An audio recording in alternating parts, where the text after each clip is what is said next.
eu escolhi um tema, um texto, de alguns missionários corajosos, destemidos, obedientes a Cristo, e o que Cristo mandava, eles faziam. E o Iago, que é o nosso líder dos programas do mês de janeiro, escolheu um tema para a nossa meditação essa noite, incrível. Ele colocou um tema assim, incrível. As 5 viagens do apóstolo Paulo. Gente, vamos fechar as portas, vamos fazer um culto de vigília, porque apóstolo Paulo, cada viagem dele é uma história, é um seriado, é muitas coisas para nós aprendermos. E para mim falar durante 40 minutos sobre as 5 viagens do apóstolo Paulo, Iago, vai ser difícil. Então, só se o Zezinho ou o William fechar as portas da igreja, ninguém vai sair. E nós vamos falar aqui das 5 viagens até terminar. Mas eu não vou cansar os irmãos, porque a história do apóstolo Paulo, registrada no livro de Atos, escrito por Lucas, é fantástica.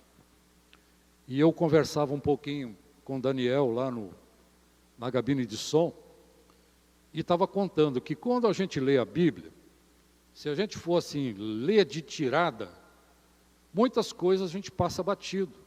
A gente não para refletir, nós não paramos para olhar com detalhes alguns pontos.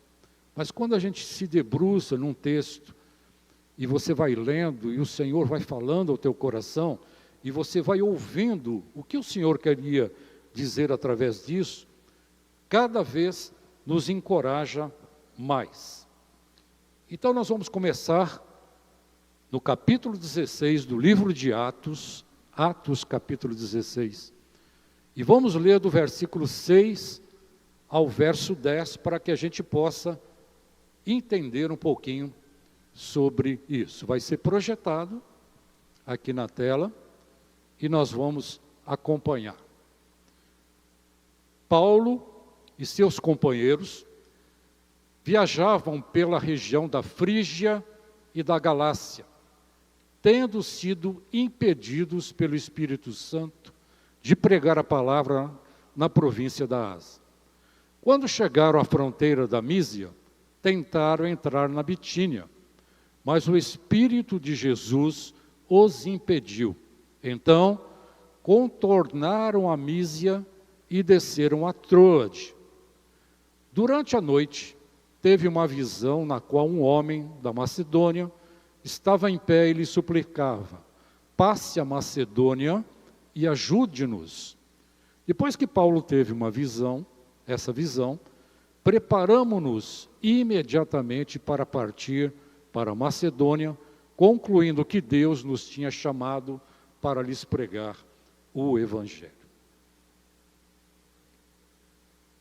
Parece que quando nós lemos o início do trecho desse sermão, dessa palavra do Senhor, escrita em Atos capítulo 16, há algo estranho nessa passagem. Pregar a palavra na Ásia, na Bitínia, não era algo extremamente importante? Será que não era importante? Não deveria ter o Espírito Santo aberto todas as portas para que isso acontecesse? Ora, a igreja do Senhor crescia a cada dia. Depois que Estevão foi apedrejado, que os irmãos dispersaram, com medo também de sofrerem as consequências do apedrejamento, porque pregavam o evangelho do cristianismo, Paulo era um dos perseguidores. E o Senhor toca na vida de Paulo. Paulo, Paulo, por que me persegues? A caminho de Damasco.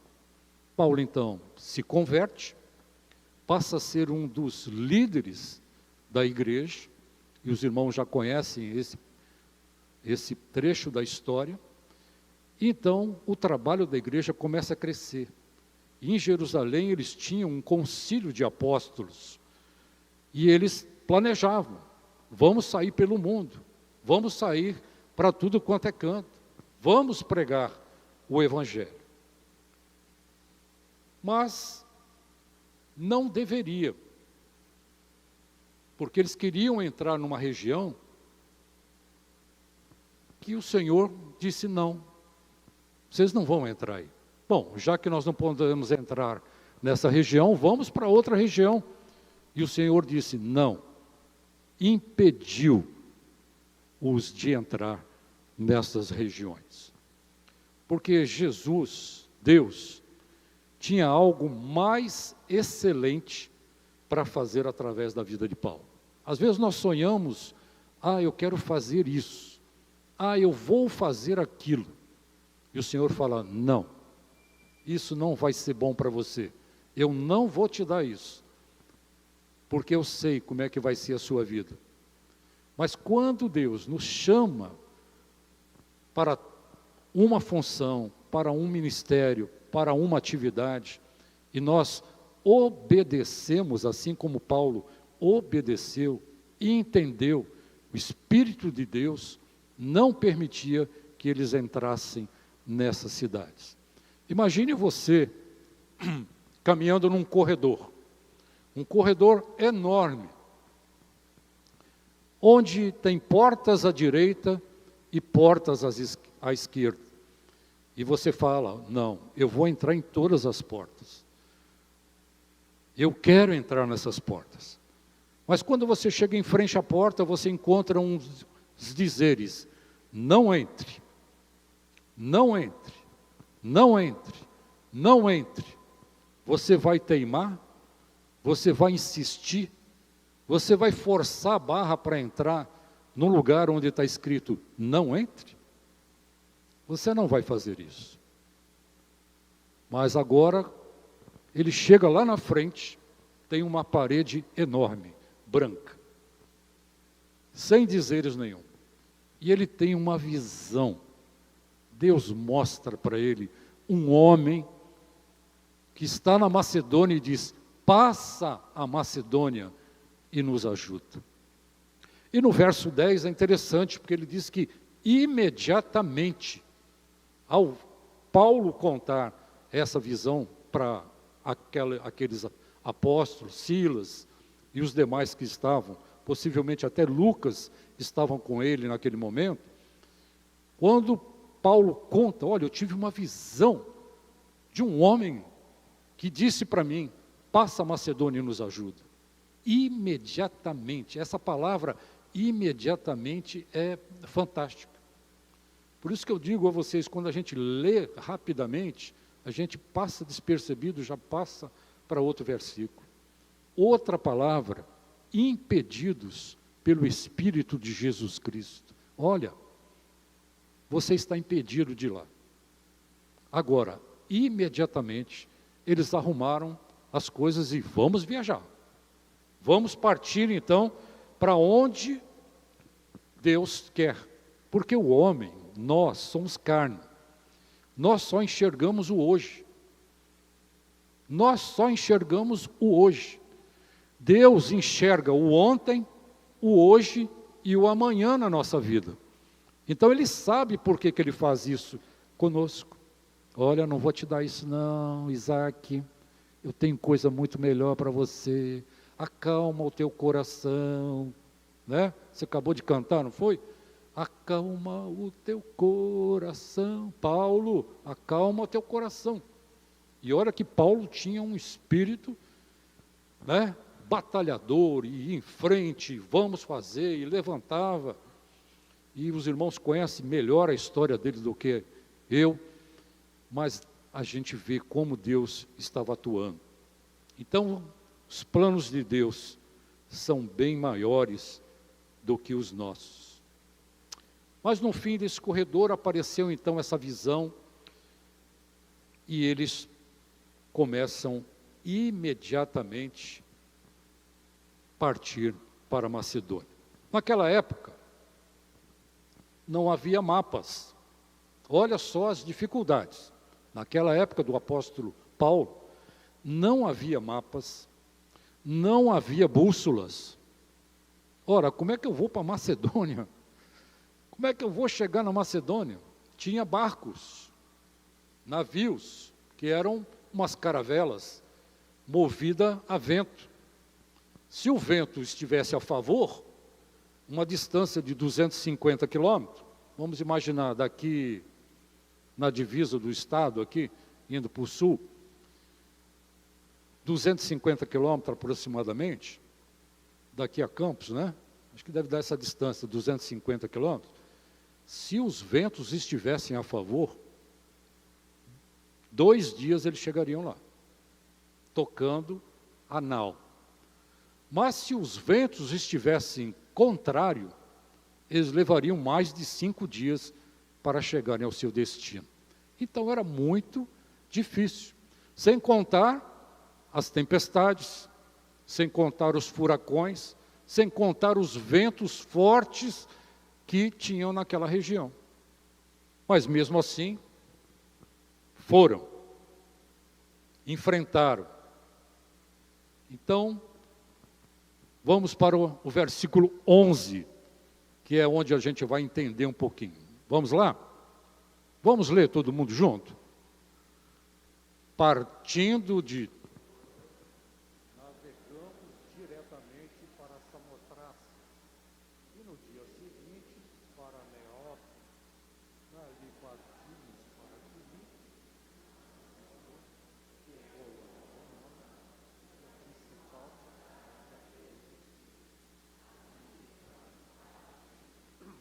Olha que interessante.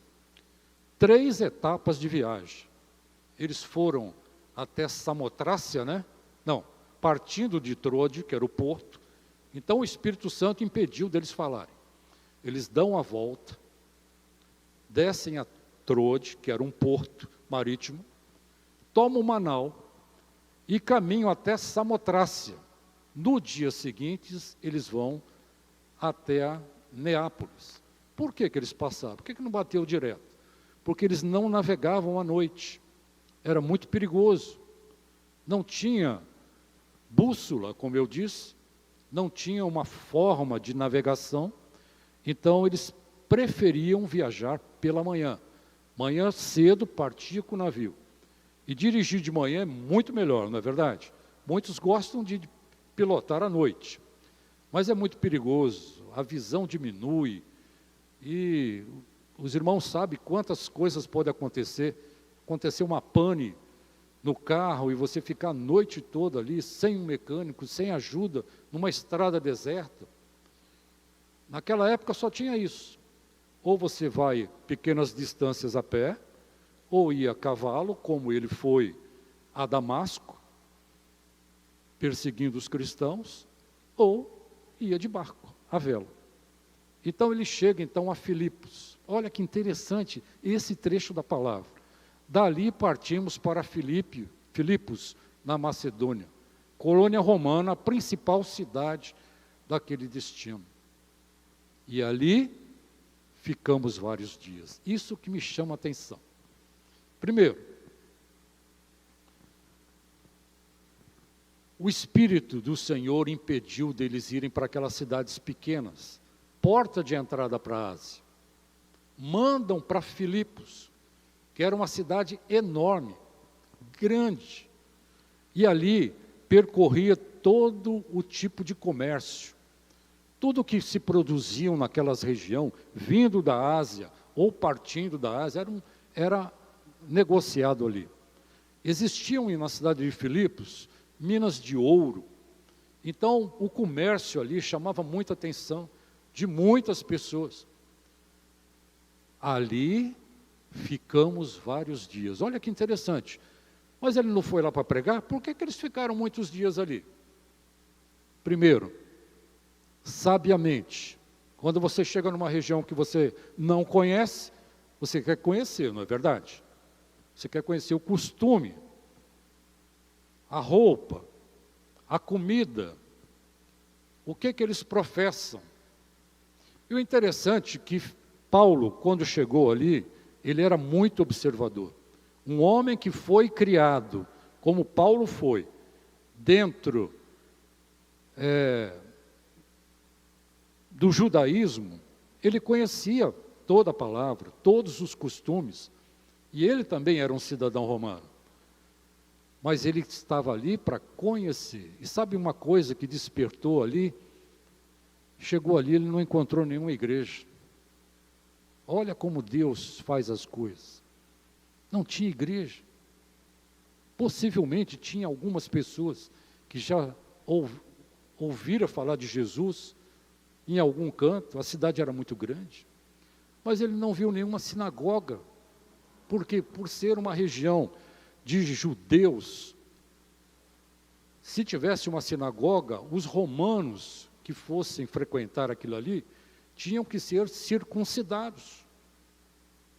Então,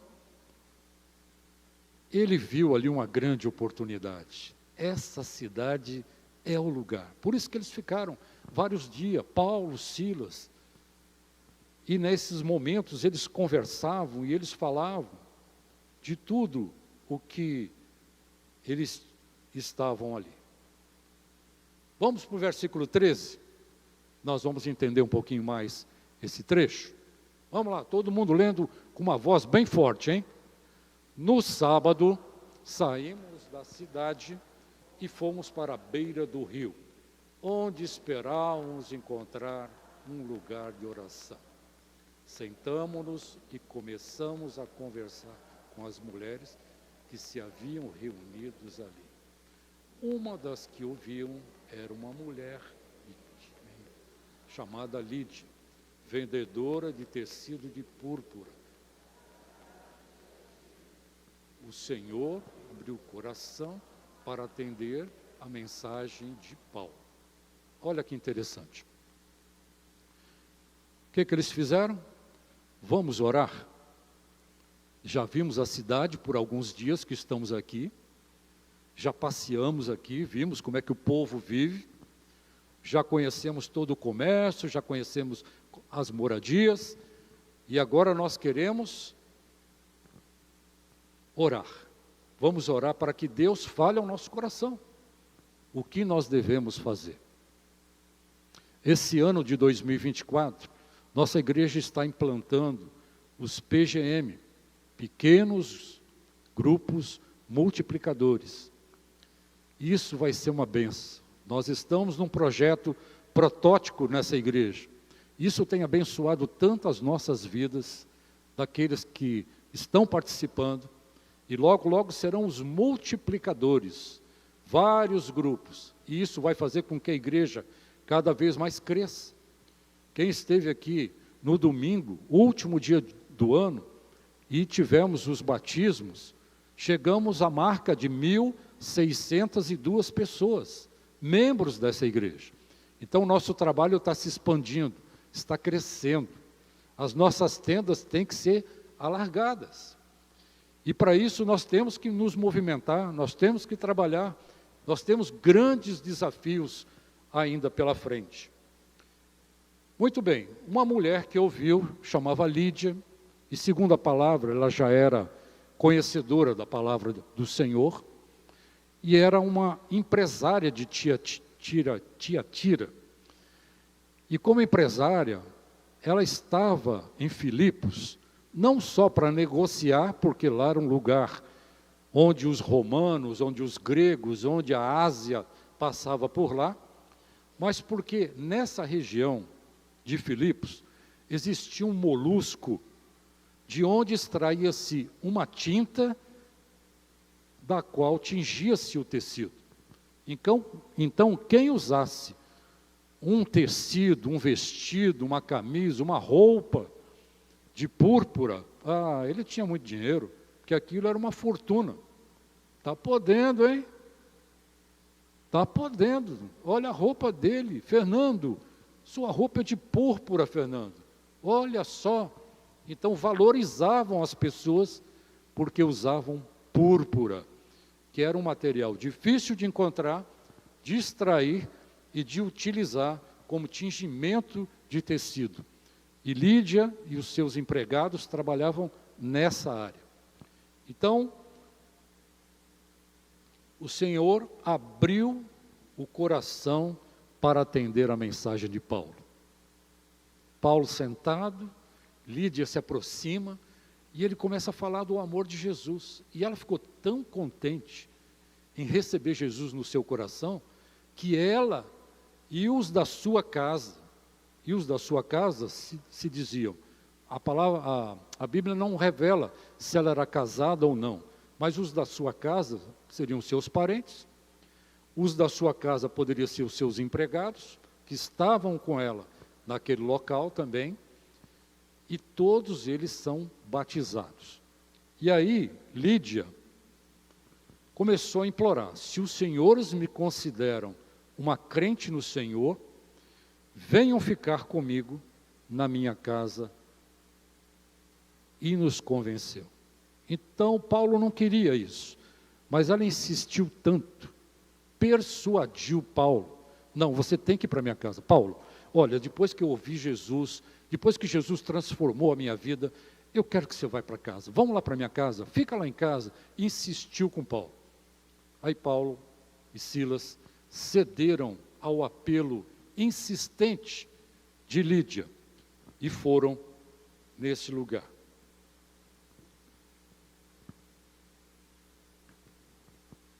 Vamos agora para o versículo 16. Certo dia, vamos lá todo mundo? Certo dia, indo nós para o lugar de oração, encontramos uma escrava que tinha um espírito pelo qual predizia o futuro. Ela ganhava muito dinheiro para os seus senhores com adivinhações. Essa moça seguia Paulo e a nós, gritando: esses homens são servos do Deus Altíssimo, e lhes anunciam o caminho da salvação. E ela continuou fazendo isso por muitos dias. Finalmente, Paulo ficou indignado, voltou-se e disse ao Espírito: em nome de Jesus Cristo, eu lhe ordeno que saia dela. E no mesmo instante, o Espírito a deixou. Então agora Paulo passava todos os dias naquela rua principal, onde os comerciantes estavam, onde muita gente passava por ali, ia para a oração, ia para pregar o Evangelho. Ele tinha saído da casa de Lídia e queria dar continuidade, porque ele viu: poxa, nós estamos no lugar certo, onde Deus nos mandou. Então nós estamos fazendo a coisa certa. Vamos pregar a palavra. E aquela moça, que era uma jovem, escrava, e os senhores ganhavam grandes fortunas através daquela jovem. E ela era explorada, porque ela dava muito. E ela falava a verdade. Olha, esses homens que anunciam a palavra do Deus Altíssimo. Então ela sabia o espírito que havia nela, o espírito de adivinhação, espírito maligno que estava dentro dela. Quando nós paramos um pouquinho para estudar isso, nós vemos que naquela época era uma prática dos gregos. Os gregos tinham muito isso com deuses, com adivinhações, e muitas pessoas, nos dias de hoje ainda, vão atrás dessas pessoas. E as propagandas delas estão em outdoor, escrito em paredes, e é fácil de você ver telefone. Resolva o seu problema. Qual é o seu problema? É falta de namorado? Eu resolvo em 3 dias o seu problema. Seu marido está te dando trabalho? Eu resolvo. Seu problema é dinheiro? Fala comigo, eu resolvo o seu problema. Esses espíritos malignos de adivinhação existem. Eu conheci um rapaz que se converteu há muito tempo, ele já é falecido, e ele aprendeu a mexer com cartas de tarô numa brincadeira na UFES. Alguém levou um baralho de tarô na UFES e falou: eu quero ler a sua sorte hoje. Tira uma carta aqui. Embaralhou o baralho, e ficaram brincando ali, naquilo, e o rapaz ficou impressionado, puxa, impressionado, ficou assim, atônito com aquilo. E o rapaz que fazia essa brincadeira com ele falou, olha, fica com um baralho para você, pronto, leva para sua casa.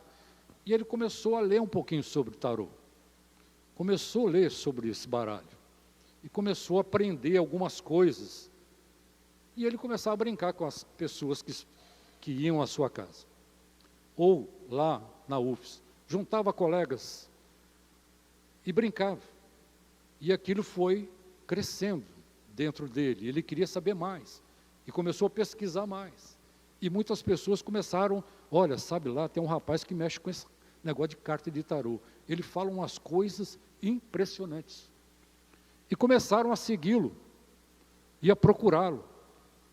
Você pode ler minha sorte? Será que isso vai dar certo? E não sei o quê. E ele dizia apenas uma coisa, irmãos, eu ficava calado, a pessoa contava a história da vida dela todinha para mim, e eu falava para eles, vamos, tire as cartas e ponha sobre a mesa. Dentro daquelas palavras que a pessoa tinha contado para ele, ele elaborava uma história na sua cabeça, e falava, essa carta diz que a sua vida é isso, isso, isso, isso, que você está sendo perseguido assim, assim, assim. E ele começou a ganhar fama através disso, e começou a atender políticos aqui em Vitória. Logo, logo ele precisou montar um escritório aqui na Praia do Canto, e começou a ganhar muito dinheiro. Daqui ele viu que os políticos começaram a procurá-lo, pessoas da alta sociedade começaram a procurá-lo. Ele foi para Brasília, e lá em Brasília ele montou um consultório.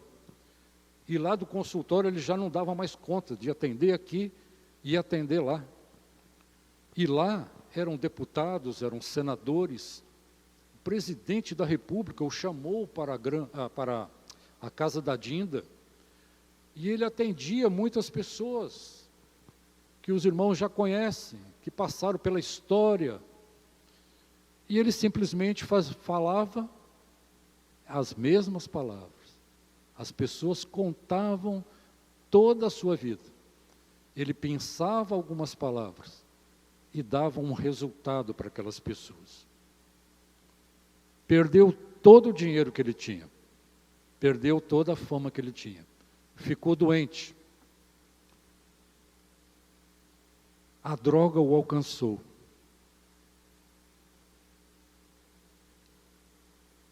Porque um espírito maligno estava dentro dele. Ele se achava o todo-poderoso. Viagens, pessoas vinham buscá-lo e levá-lo de avião para cá e para lá. Mas tudo isso foi por ralo, porque o espírito maligno. Mas um dia ele se converteu, mudou sua vida. Jesus transformou a sua vida. E é o que aconteceu ali.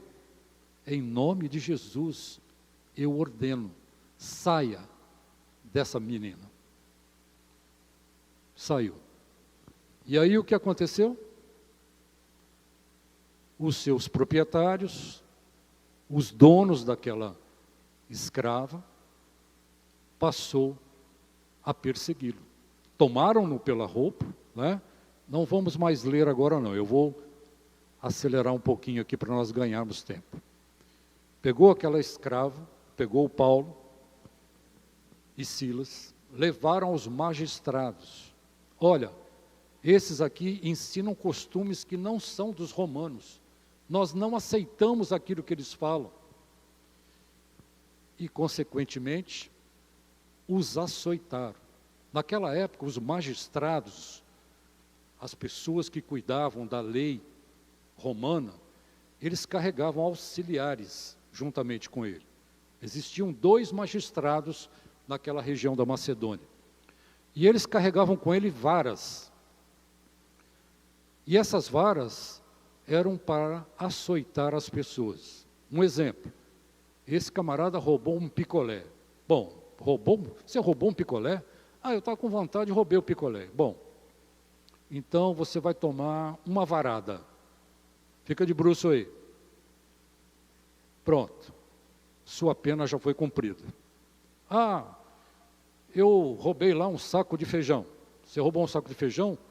Então você vai receber 5 varadas. Eles, na hora, julgavam e já corrigiam as pessoas. Mas com Paulo e Silas foi diferente. Eles rasgaram a roupa deles na frente da multidão que clamava para corrigi-los e açoitaram com força. A palavra de Deus diz que eles ficaram com vergões nas costas, de tanto que bateram neles e machucaram eles e ofenderam eles. Estavam ali fazendo a obra do Senhor. Estavam ali porque o Senhor dissera: vocês vão para a Macedônia. Passe a Macedônia e ajuda-nos. O que aconteceu? Os irmãos já conhecem a história. Mas vale a pena voltar e falarmos dessa parte. Chegaram na prisão, a ordem foi: prendam-nos. Não os deixem, mas prendam-nos. Então desceram ele na parte mais obscura e prenderam suas pernas no tronco, suas mãos atadas e suas pernas presas. Quem fica sentado muito tempo sabe que dói as costas. Agora se imagina você sentado, com um tronco nas suas 2 pernas separadas, com as suas costas cheias de vergão, sangrando, talvez moscas pousavam ali, não tinham como ir ao banheiro fazer suas necessidades, talvez a comida não chegava adequadamente a eles, mas o que eles estavam ali? Murmurando? Reclamando? Cantando louvores ao Deus Altíssimo. Deus habita no meio dos louvores. E eles estavam cantando. Será que nós estaríamos também cantando? Ou lamentando? Ou olhando com cara feia? Ou resmungando? Mas eles estavam lá cantando. Deus ouviu o cântico deles. Deus tinha uma missão na vida de Paulo e Silas naquele dia. Deus manda um terremoto. O carcereiro acordou. As portas das celas se abriram. Desataram as mãos deles e os pés deles. Havia uma lei dentro do presídio: se o carcereiro se responsabilizasse em tomar conta de um preso, ele tinha que tomar conta, ele tinha que vigiar, tinha que ficar atento a qualquer movimento, a qualquer coisa. Ou ele pagaria, se o preso fugisse, com a própria vida. Ele pede luz, entra dentro para conferir, e pega uma espada porque ele queria se matar, e Paulo diz: não faça isso. Olha que autoridade de um preso, todo machucado, vendo que ele ia praticar um ato errado, ele queria se suicidar, e Paulo diz: não faça isso, porque todos nós estamos aqui. E ele entra, pede luz, entra e confere, estão todos aqui. O que ele fez? Ajoelhou aos pés de Paulo. O que eu posso fazer para ter a vida eterna? Crê no Senhor Jesus e serás salvo, tu e a tua casa. Crê, você tem que crer. E naquele mesmo instante, ele creu e curou das feridas de Paulo, levou Paulo para a sua casa, e por volta, mais tarde, foram batizados e houve salvação. Olha que interessante. Eu quero ir para um lugar, Deus me manda para outro lugar. Quando chega lá, pessoas se convertem, no caso da Lídia. Mais à frente um pouquinho, expulsa-se o demônio de dentro de uma jovem escrava. A Bíblia não conta, mas com certeza, eu creio que ela, através daquela história de ver Paulo e Silas, podia se ter convertido. Nós só vamos saber quando chegarmos no céu. Com certeza, eu creio que ela deva ter se convertido. Mais à frente agora, o carcereiro converte-se, ele, toda a sua casa, toda a sua família. Final da história, no outro dia, vem a ordem. Os soldados chegaram lá e falaram assim: olha, soltem Paulo e Silas. Pode soltá-los. O carcereiro, Paulo, Silas, olha, vocês estão livres, pode ir embora. Não, não vamos não. Não foram os magistrados que... Mande que os magistrados venham aqui. Diga para eles que nós somos cidadãos romanos. Cidadão romano não poderia ser açoitado, segundo as leis romanas, porque eles pregavam a paz. Então, para os cidadãos romanos, jamais, dentro da lei, eles poderiam ter sido açoitados. Mande os magistrados virem aqui nos soltar. Quando descobriram isso, se ele apelasse para o imperador, quem iria perder os empregos, quem iria sofrer as consequências, porque autorizaram a bater no romano, seriam os magistrados. Mas eles foram lá. Olha, nós cometemos um erro, vocês estão livres, vão embora, saiam da cidade, vão embora. Paulo foi embora? Não. Foi para a casa da Lídia de novo. E falou: gente, aqui já começou um novo ponto de pregação. Aqui começou uma nova vida para vocês. Não desanimem, não desistam. Vão em frente, continue pregando a palavra. Encorajou-os a darem continuidade àquele trabalho, porque o Senhor está aonde nós estamos, porque Ele quer nos abençoar, Ele quer derramar bênção nas nossas vidas. Ó, irmãos, o que eu concluiria nessa noite? Nós estamos servindo ao Senhor, nosso primeiro culto.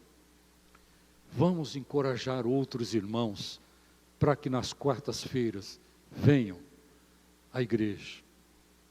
Não só para cantarmos, mas para orarmos uns pelos outros, para clamarmos pelo crescimento da igreja. Tantos missionários, possivelmente nesse momento estão sofrendo, lá no Oriente Médio, lá na Ucrânia, lá na Rússia, lá na China, em tantos lugares. Nós precisamos clamar para encorajá-los, para que não desistam. Porque se Deus mandou-os para lá, tem um propósito, tem um objetivo, tem uma meta a ser cumprida na vida deles. Que Deus possa nos abençoar, que nós tomemos esse propósito em nossas vidas e caminhemos para a honra e glória do nosso Deus. Amém?